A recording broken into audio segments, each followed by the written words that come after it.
नमस्कार, मैं जितेंद्र चतुर्वेदी। आपसे आग्रह रहेगा कि अगर मतांतर से नहीं जुड़े हैं तो जुड़िए, वीडियो को लाइक करिए और साझा करना मत भूलिए। आम आदमी पार्टी के भीतर हलचल बढ़ गई है।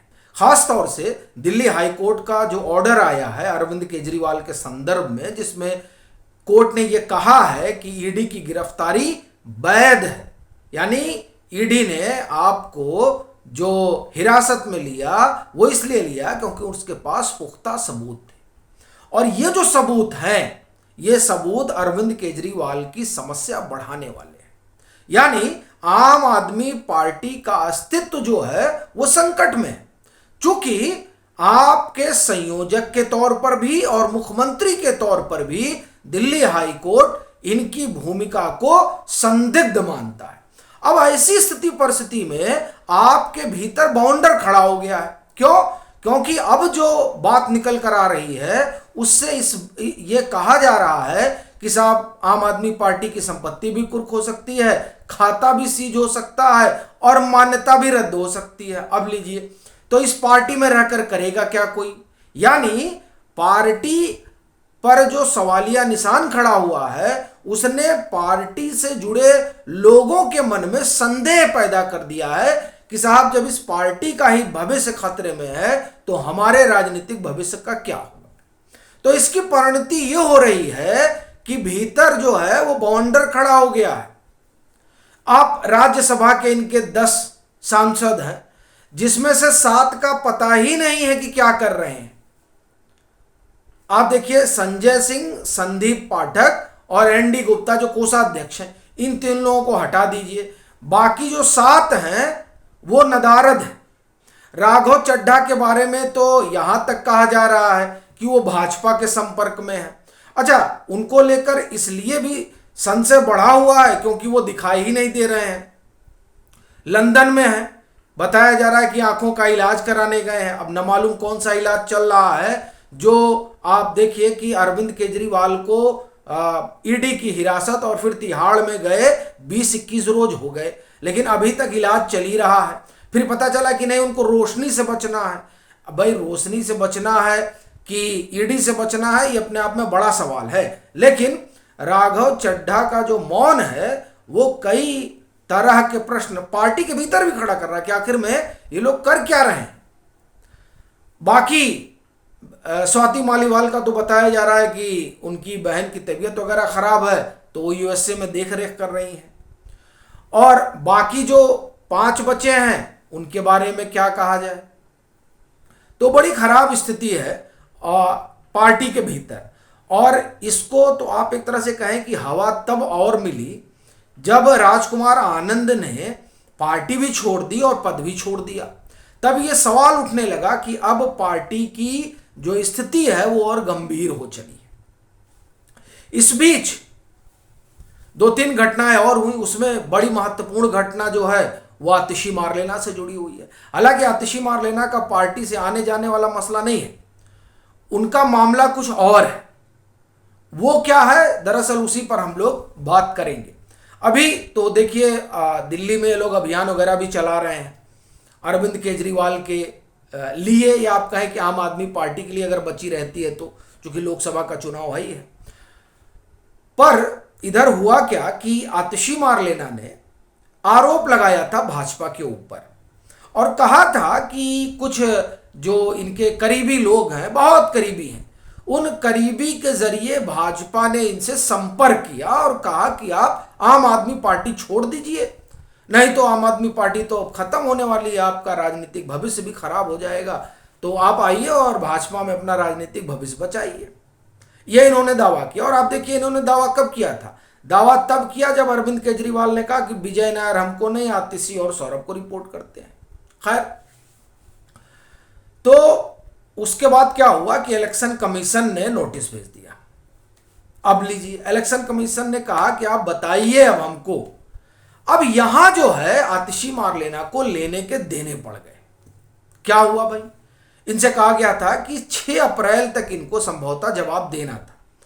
अब ये जवाब दे नहीं पाए। इन्होंने इलेक्शन कमीशन से और समय मांगा, क्योंकि अब आपने तो कह दिया था कि हमसे संपर्क किया, तो अब लिखित जवाब वहां देना। जरा बताइए कौन है भाजपा का जो संपर्क किया आपसे, क्योंकि आप तो यह आरोप लगा रहे हैं ना कि आम आदमी पार्टी को तोड़ने की कवायद चल रही है, और ये एक लंबे समय से आरोप लग रहा है, पीछे भी लगा था तो दिल्ली क्राइम ब्रांच पहुंच गया था, लेकिन अब तो निजी आरोप है एक तरह से। आतिशी मारलेना करे कि उनसे संपर्क करने की कोशिश हुई, तो चुनाव आयोग ने कहा कि भाई बताइए, वो पूरा डिटेल बताइए दरअसल कौन लोग हैं, और इन्होंने कहा कि यह भी कहा गया कि नहीं जाओगे तो ईडी उठा ले जाएगी, तो और 4 नाम भी इन्होंने बताया था। तो अब इनके सामने संकट यह है कि चुनाव आयोग को यह प्रमाण दें, ये लिखित बताएं वो कौन व्यक्ति था। अब लिखित बताएंगी तो फंसेंगी, नहीं बताएंगी तो फंसेंगी। यह है आतिशी मारलेना का संकट। सो जवाब के लिए उन्होंने समय मांगा और कहा कि जो है हम थोड़ा व्यस्त थे। अच्छा, वो अभी असम गई थी लोकसभा चुनाव के प्रचार उचार के लिए, जो वहां उनके 1-2 कैंडिडेट हैं उस बाबत, तो उन्होंने ये बात तो आई गई हो गई, लेकिन अब ये कब तक टालेंगी ये देखने वाली बात रहेगी। क्योंकि यहां जो है, यहां आकर आम आदमी पार्टी की नेत्री फंस गई है, कद्दावर नेता है। आप जानते ही हैं कि एक समय में कहा जा रहा था कि यही मुख्यमंत्री बनेंगे, हालांकि अब वो सारी बात जो है वो आई गई हो गई। लेकिन ये दूसरा मौका है जब आतिशी मारलेना इस तरह का आरोप लगा रही है। पहली बार आपको याद होगा, मुझे लग रहा है कोई फरवरी का महीना रहा होगा, जनवरी या फरवरी का, जब इन्होंने कहा था कि आम आदमी पार्टी के 7 विधायकों से संपर्क करने की कोशिश हुई, 25-25 करोड़ रुपए का ऑफर हुआ। ठीक बात। तब दिल्ली क्राइम ब्रांच का एक नोटिस भेजा था उसने कि बताइए हमको। तो अरविंद केजरीवाल तो बाहर ही नहीं निकल रहे थे, वो सारा दिन वहां दिल्ली पुलिस के लोग खड़े रहे बाहर, हिम्मत नहीं हुई कि बाहर चले आए। डर इस बात का था कहीं यहीं से ना उठा ले जाए क्राइम ब्रांच। और इधर यही हाल जो है आतिशी मारलेना का भी था, कोई बाहर ही नहीं निकला। खैर, तो उस मामले का तो ऐसा ही लग रहा है कि वो मामला आया गया हो गया। लेकिन ये जो चुनाव आयोग की नोटिस आई है, इस नोटिस ने पसीने छोड़ा दिए हैं, क्योंकि यहां बताना पड़ेगा।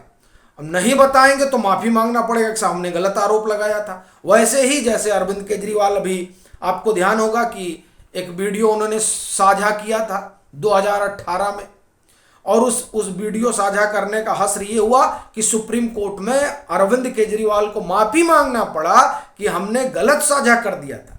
अच्छा, जिनका साझा किया था वो ट्रेंड कर रहे हैं। इससे एक बात स्पष्ट होती है कि किस तरह का ये जो जिस मंच पर हम लोग बात कर रहे हैं, उस मंच पर कितनी आप ये कहें कि उल जलूल खबरें भी चलाई जाती हैं। अच्छा, वो जो उल जलूल खबरें हैं जो लोग चला रहे हो करें, हम ही निष्पक्ष।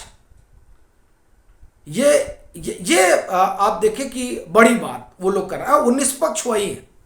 और उसमें भी मजेदार बात यह है कि विपक्ष की पैरोकारी करने का दावा करते हैं और बन गए हैं दरबारी। और आप ये देखें कि आधा से ज्यादा फेक खबरें जो है उसी मोर्चे से चलती हैं। लेकिन अब उसका क्या ही किया जाए, ये तो खैर इस तरह की चीज़ों पर आवाज़ उठनी ही चाहिए। पर मैं ये कह रहा था कि ये जो चुनाव आयोग ने इनको नोटिस भेजा है, उसका जवाब देना आतिशी मारलेना को भारी पड़ रहा है, इसीलिए वो टाल मटोल कर रही है। अब ये देखने वाली बात रहेगी कि उनका जवाब चुनाव आयोग तक कब पहुंचता है और उस जवाब में क्या कुछ होता है, क्योंकि ये जानने में बड़ी अपनी रुचि है और लोगों में भी कौतूहल होगा कि भाई आम आदमी पार्टी एक लंबे समय से यह आरोप लगाती रही है कि भाजपा तोड़ने की कोशिश कर रही, भाजपा तोड़ने की कोशिश कर रही है। तो आखिरकार अभी तक तो ठीक है, वो विधायक का नाम ये लोग नहीं बता रहे थे किस विधायक को तोड़ने की कोशिश हो रही है, लेकिन अब तो खुद ही आतिशी मारलेना आकर बोल दी कि उन्हीं को तोड़ने की कोशिश हो रही थी। तो वो दरअसल बताएं कि कौन वो भाजपा का नेता है, और इस पर सबकी निगाहें भी टिकी हुई हैं। हालांकि अभी टाल मटोल कब तक चलेगा ये देखने वाली बात रहेगी। बाकी आपकी अपनी क्या राय है जरूर साझा करें। मतांतर से नहीं जुड़े हैं तो जुड़ें, वीडियो को लाइक करें और खूब शेयर करें।